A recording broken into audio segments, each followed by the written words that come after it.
100 টাকা। কি কারণে? খাবার জন্য ঈদের সামনে খাওয়া, এমনি খাওয়া। এর আগে পরে যে টাকা নেও ওটা কি কারণে নেও? ওইটা ওই যে খাবার জন্য চাই।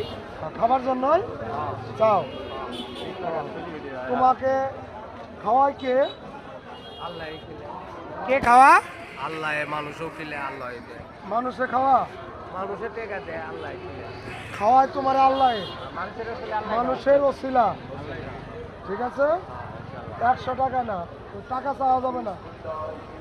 যে আপনার যতটুকু সাহায্য আমাকে একটু সাহায্য করেন, টাকা চাওয়া যাবে। একজনে হয়তো কেউ 50 টাকা আছে, তোমার চাইছো 100 টাকা, লাজে শরমের সে টাকা দিবে না। ঠিক আছে, তুমি চাওয়া কি যে আমাকে সাহায্য করেন, আল্লাহ আসতে সাহায্য করেন, তারপরে কি? ঠিক আছে।